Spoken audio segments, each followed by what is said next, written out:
Yo YouTube, GK back, and this is it. Are you ready for the finale? Chapter 13, here we go. The island was still far away, and even Titus was not sure if they could reach the coastline. Their shark had run out of strength. It was floating on its back, stomach facing the sun. Titus and Una were holding a pectoral fin and were talking to each other above the monster. The pie flies which were escaping from the corpse were skimming. Titus, before being carried away by wind, said the scavengers should be here soon to devour it. Una presaged while chatting. We must move away. The air was sweet, but the two of them had hardly spent too much time in the water. They were frozen and exhausted. Titus acquiesced and firmed his grip on the fin. He pulled up to his knees to his chest and pressed his soul against the side of the shark. Let's go. After a deep breath, he pressed on his legs and let go. He jumped backwards and then started to swim towards the island. When he turned over, he saw her taking to the cadaver of the shark. Titus whistled and waved to the young woman so that she joined him. She nodded and said farewell to their mount. He watched her coming closer, slowly swimming the breaststroke, and then they were headed towards the island. The water was still deep. He was gazing at the progression of Una, who was moving on her back as of now. She was keeping a regular pace. She breathed out on 2 phases. Then at the third one, she stretched her arm backwards and breathed in deeply. He hoped that he could keep up like this much longer. If he had to come to her assistance, he wanted to keep his energy until the last minute. Keep going, Una. He talked to her when she breathed in order to not distract her. Thank you. She smiled at him, lost the pace of her breathing, and swallowed water. She started to cough and spit out water, and Titus stretched his hand out to her. She was more tired than he had thought. Sorry, I shouldn't have disrupted you.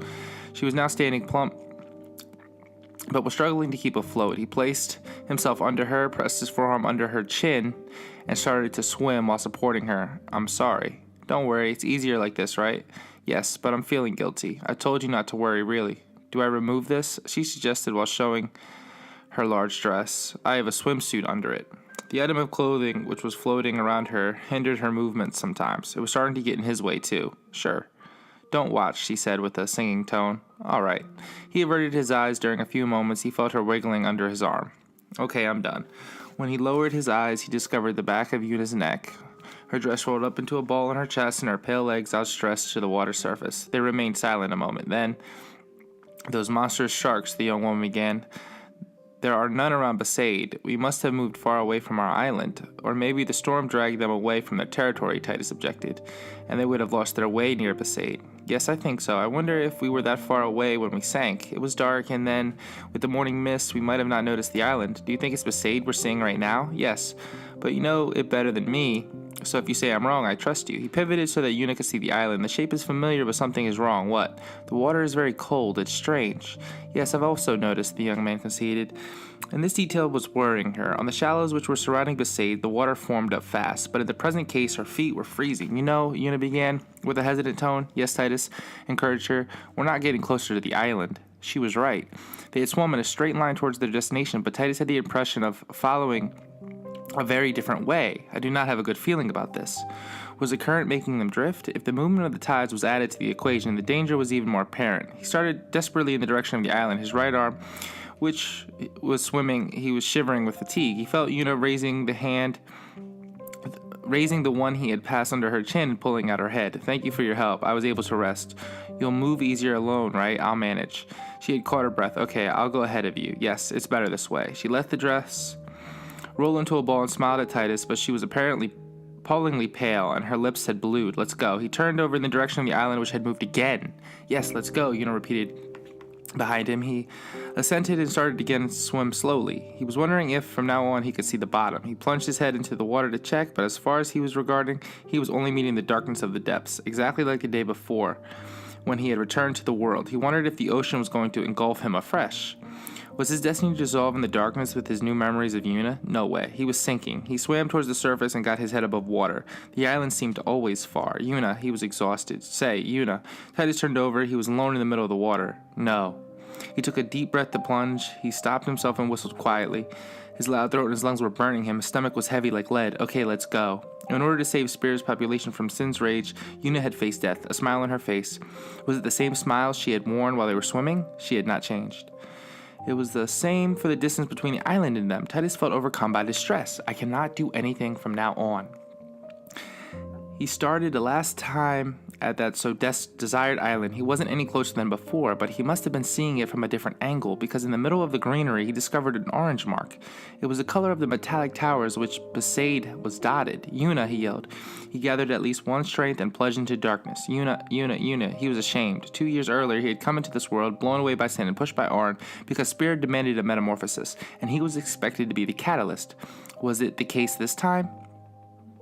I didn't even, my bad. That was really interesting.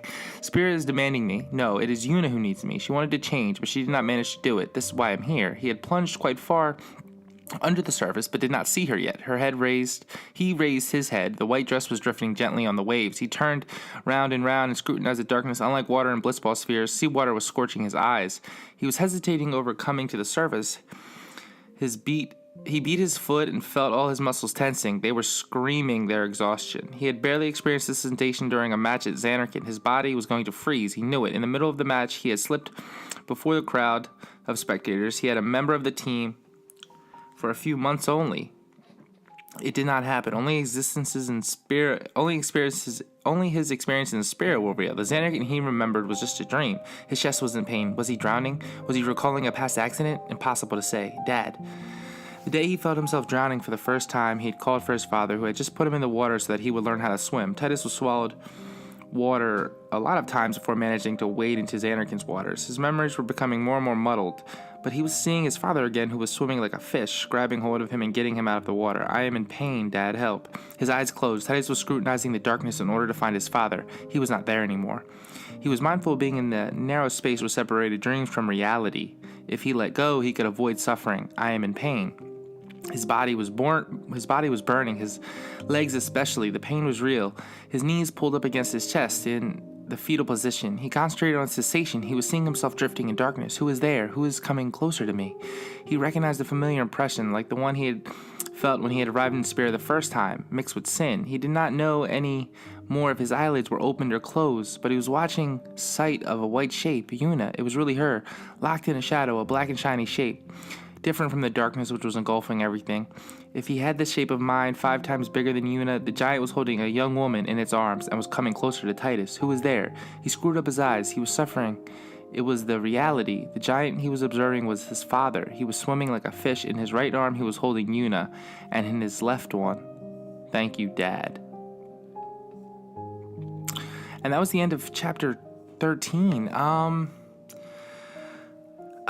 Well, very confused here. So, that island might not be the island of Besaid. However, it might be. It could be that they're seeing the island from the eyes of 1,000 years ago, what the island used to be. It could be that. I love the fact that Jecht has somehow manifested here, saved Una and himself, and carried them both on land, and the idea that Titus has been called to Spira once again because there's some looming presence or trouble. But this is the end of the translation I have. Oh, no, it's not. I am sorry. I said there's 13 chapters. That was a huge lie. I just clicked next, and there is so much more. Wow. Okay, so we're going to be reading this way more than I thought, thank God. So things are gonna make way more sense now. I am super excited. So I completely apologize. Let's just go to chapter 14 really quick. Actually, no, we're not. We're gonna stop. That was the first arc. I'm gonna call it the first arc, chapters 1 to 13.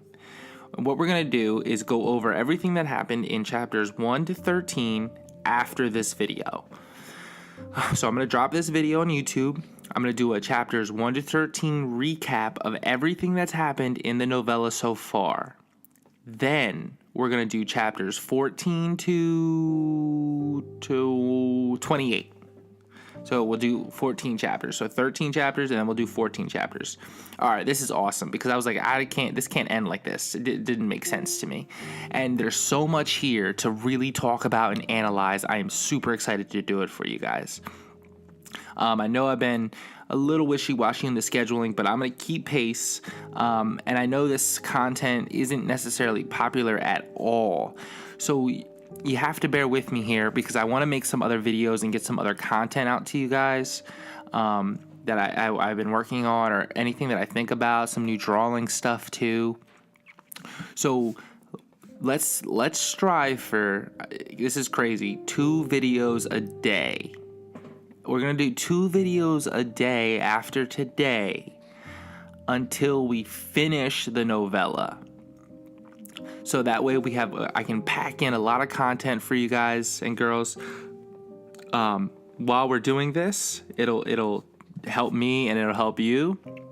And I'm excited to start this new chapter. I definitely should have did a little more research here, but I'm glad it ended up turning out this way. So I can't wait. I'm excited. The new scheduling is coming out. We're starting it.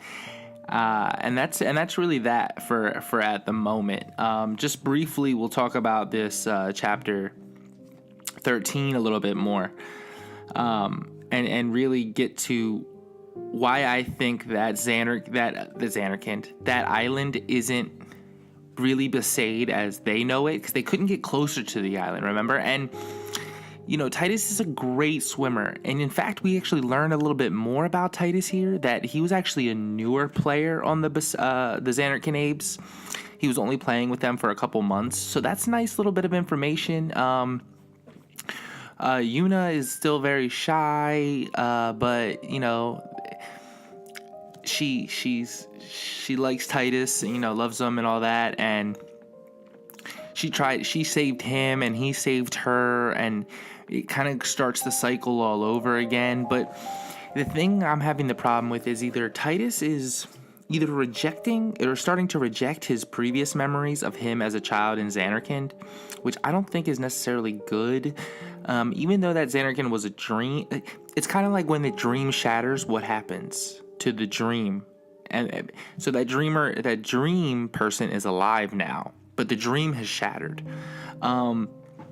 So that's got to mess with you severely. Physically we've seen that, and now mentally he was contemplating if he gives up, there's no more pain. I don't know if that was a little cheeky reference to Pain from Final Fantasy X2, but we'll have to see. Oh, I'm so excited. I hope you are too. I hope at the very least the summary episodes of this, so the summary chapter for 1 to 13, gain some traction, and then maybe people want to listen in and listen to the read through. But for now, you guys have heard the plan. I have the plan, and I'm GK, and have a good day.